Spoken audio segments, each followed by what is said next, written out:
My name is Teresa from SciNote. I'm here today with our customer success manager, Arun, to share some of the answers to some of your frequently asked questions. So Arun, I just introduced you as the customer success manager. What exactly does that mean? Like as a manager in the customer success role? Thank you, Teresa, for that introduction and great question. So I like to think of the customer success manager as our customer's main point of contact at SciNote. Basically, any question, request, issue that you see related to SciNote, we're going to be your first point of contact. You can always email us. And if we can't find the answer for you, we'll find someone else that will get the answer for you. We go on meetings with customers. And, the questions or requests that we get range from very basic questions of how do I reset my password to something more complex, such as, hey, I have this, complicated workflow or use case, and how do I get this into SciNote in the most effective and efficient way possible? Great. So given that you are the first sort of interaction with the customers, I know that SciNote, when users get there, even when they're, just considering SciNote, and they have their trial set up, they have their own instance of SciNote set up. Do you start helping them at that point already? Absolutely. So, typically the interaction begins with the sales rep, but once the initial meetings and demos take place, the more advanced or slightly more complicated questions that may be more specific to that prospect's application of SciNote generally comes to us. So we begin that interaction very early on in the process so that we get acquainted. And hopefully, eventually when they become a customer, that relationship continues to grow with us as the customer success manager. Great. So let's take that a step further. Let's say someone have decided to purchase SciNote and decided to transition from whatever tool that they're currently using to SciNote. How do you or how does SciNote as a whole help this customer to get transition into using a digital electronic lab notebook? So we have a very structured onboarding/implementation process that takes this into account. So our approach is initially we want to get the customer familiar with SciNote, not just the customer, the entire team from the customer side familiar with SciNote. So once we get them trained and familiar with SciNote, we then progress on to trying to understand what their use case for SciNote is. How do they intend on using SciNote? How do they envision SciNote integrating into their day-to-day workflow? What other softwares they might be using in addition to SciNote? And once we understand this as the CSM, we work with the customer to find the best way possible to set up their SciNote so that it's effective, easy to use, and also scalable, because we hope that they will use SciNote for a long time and continue to build out their use case. So we want to make sure the foundation is set correctly from the beginning. That's a good point. Like having that from the right foundation so that it can grow. So I know that a lot of the customers come to SciNote with the goal of meeting fair data management, sort of like the best practices. Can you talk a little bit about that? Like, is SciNote compatible with fair data, and what exactly does that mean? In my opinion, absolutely.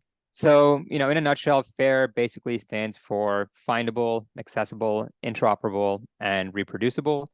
So when you have your data in SciNote, I believe all these things are achievable because, for one, your data is in a digital format. So automatically it becomes findable and accessible. And with SciNote, since we allow you to toggle the permission settings, you can control who's able to access what data in your SciNote. And with your data being in SciNote, it is interoperable because you can pull your data out of SciNote and bring new data into SciNote. And of course, it is reproducible because it's stored in SciNote forever. If you bring on a new team or a new group of users into SciNote, you can find the historical data in SciNote since it's always there as long as you remain a SciNote user. Right, right. That's great. And the worst is probably someone leave the company or leave the organization and then realize, oh, like we don't really know what happened. And as I understand, all the data will still be accessible in Absolutely. SciNote. It's Perfect. not only accessible, but we have a very detailed activity log and audit trail so you can see Right. who created or edited what piece of data when. So all that information will be retained in SciNote. Very good point. Um, so if someone wants to, even further, automate that process, for example, collecting data through an equipment or trying to connect SciNote to another software or trying to feed data directly from equipment to SciNote, how does that, is there an option for that to happen? Yeah, definitely. So I know personally I have some customers that are doing this. They have an automated process where they want to extract certain information from SciNote to be used elsewhere for some other application. And to enable this, we have a very robust set of API endpoints, which we're continuously improving and developing as we get new requests for API endpoints. So with our API, you can access a lot of the data in SciNote, extract that data. But in addition to that, if you wish to, you can also add new data to SciNote and update existing data using these API endpoints. Now, with lab instruments, provided that the instrument or the software that powers the instrument you're using has API accessibility, you can connect it to SciNote's API so that the data collected by the instrument can be directly imported into SciNote into your desired location. Mhm. And the same way with any other software that you're using, provided that it has API access, you can extract or import that data into SciNote automatically. And I know that we're always around to, especially, you as well, and other customer success managers are always around to kind of provide that support whenever people need some support in that Yeah, capacity. absolutely. We have a very detailed API documentation on our GitHub site, and personally, I'm a big fan of API, so I always try to inform my customers about it. Mhm. And I'm very excited to talk about it because I think it takes SciNote's capability to another level. Great. So as you know from your experience, like a lot of lab not just have everyone doing the same project at the same time. Sometimes you see a lab with, two or three different project groups. How does that work? Like can, multiple groups from the same lab, go onto one Sino instance, or do you have other recommendations? Yeah, definitely. So I think multiple groups within the same lab can all work within the same SciNote instance. I alluded to this earlier. So in SciNote, you can toggle the permission settings by user. So if you want users from a certain lab group to not have access to another group's data, you can wall that data off by using these permission settings. Or let's say you want the users from one group to have very limited access to data from another group, you can set it up that way. You can have multiple teams in SciNote to create complete separation of data between two groups, and it can also be done within the same team using the permission settings. So this is definitely possible, and of course, it depends on each unique situation. And as a CSM or a customer success manager, we're always there to help you determine what the best way is to set this up, depending on your specific use case. Great. That makes a lot of sense. So one other question that we hear a lot of people ask is the inventory management system in Sino. So it's something that allows a very good traceability within the system, but also people use a lot of. So can inventories be commonly shared by multiple groups within the same lab, like you just mentioned, different groups in the same lab sharing an instance? Yeah, definitely. Because, SciNote's designed to be used by scientists. We understand that sometimes, even though you may be working on different teams or different lab groups, you're still sharing a common set of inventory items or Right. reagents amongst your lab or company or organization. So the inventories in SciNote are shareable across different teams so that you know when something is running low or something has been updated. This is easily visible across different teams, even though the inventory may be created by one team initially. Right. That makes a lot of sense when you are sharing reagents and you don't need to have like 20 different things set up. You can Yeah, share yeah. that one same reagent, for example. And sometimes there's one person handling purchasing and supplier related activities. So Ah, it's easier for them to just manage one inventory rather right. than one for each team or each lab group. Right. That makes a lot of sense. So coming back into the lab a little bit, if I were doing an experiment in the lab, is there any way for me to kind of use an app for, to go with Sino? Like, for example, checking off my protocol steps, right at the bench, or if I, have a printout of results, I would like to upload the picture into my results tab. Is that an option? That's a great question. So this has actually been a request that we've had multiple times over the past couple of years. And our product team always listens to our customers. And they've listened to you, and they launched an app earlier this year, which is compatible with Android and iOS. So you can use it on your iPad, Android tablet, or iPhone or Android phone. Of course, this is just the first iteration of the app, which we are continuously improving. So the initial set of features as of right now may be a little limited, but I assure you that more functionality and features are coming to the app very shortly.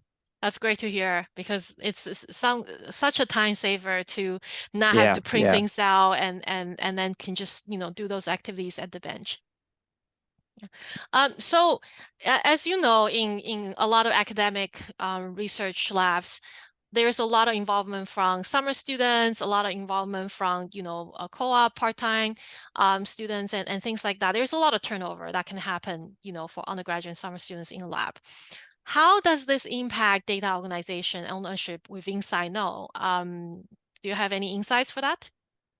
Yeah, and I briefly mentioned or talked about this when I discussed how SciNote is compatible with fair data practices. So in SciNote, when you have an individual user adding data into SciNote, while that user is an active SciNote user, they own that data. But once they leave your organization or they're removed from SciNote, ownership of that data can be transferred to another user. So just because someone leaves your lab and they're no longer a SciNote user, the data does not leave with them. It still remains in your SciNote. You can still find that data very easily. And even though they may not be an active user, you can see the history of what they've done in your SciNote when they added that data, what changes they made to it. So the Mhm. data ownership of data can be transferred from one user to another very, very easily within SciNote. That's great to hear. Along that line, when you have such a high turnover, another big issue is how do you train everybody who just joined the lab? Obviously, for people who are short term, it's not possible to spend 3 months just to get them onboarded, right? Of course, you want to get them ready to go as soon as possible. How does that work? Like, are there resources available for me, people to help train their students or new staff members? Yeah, definitely. So we have a very large collection of articles on our knowledge base that basically addresses how any question you may have related to using SciNote. In addition to that, we have a SciNote Academy with two short courses that take you through not just the basics of SciNote, but some of the more advanced functionality of SciNote that may be useful to you. And of course, in addition to that, you can always email us as the customer success manager, and we're here to help. And with our onboarding, we do try to address this very early on. One approach that we take is if you have a larger organization, we look for a smaller group of super users that are going to be the most active users of SciNote that will probably be with the organization for a lot longer than these transitionary users. And we aim to make the super users your internal SciNote experts. So when Mm. you get someone new to your organization or your lab, the super user will be able to train them, but of course, we're still here to help. And beyond that, if you do get a large influx of new users, if you email us as a customer success manager, we're always happy to do a quick refresher training for that larger group. So, there's multiple avenues where we can address this issue of training new users. Great. And I know that we're also hosting regular webinars with the customer success, managers. So those are also another great opportunity for people to Yep. attend and ask questions directly. Perfect. So I think I have the last, one of the last questions, actually the last question I have is for someone who is moving from, something like paper or even just a random collection of, spreadsheets and documents and protocol printout PDFs and whatnot. The thought of moving from that to SciNote in a platform can be super overwhelming and can be a bit scary. What is the best way to get started at the very beginning? And obviously, knowing that you will be there to assist them, but are there, strategies that you've seen other groups do, utilize successfully when they are handling that transition? To be honest, the most effective strategy I've seen with my existing customers is the simplest one, which is to just do it.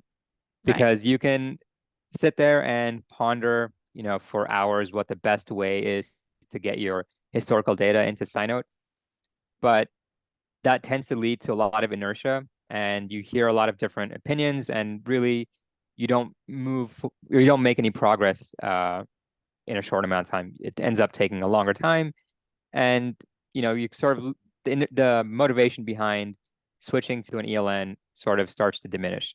So my recommendation always is to just start with your immediate next project into SciNote, and your historical data can be moved into SciNote in multiple different ways. You can create a project just for historical data, upload all your attachments in there. You can create an inventory for historical data and just drop your files in there, because our inventories can host any file format within them. And of course, as a CSM, we're there to help you figure this out. But I would say don't let this hinder you from just getting started with SciNote. So my recommendation is to just do it and just get started with it. Perfect. That's a great end to our, Q&A session. Thank you so much for joining us, Arun. Not a problem. Thank you, Teresa.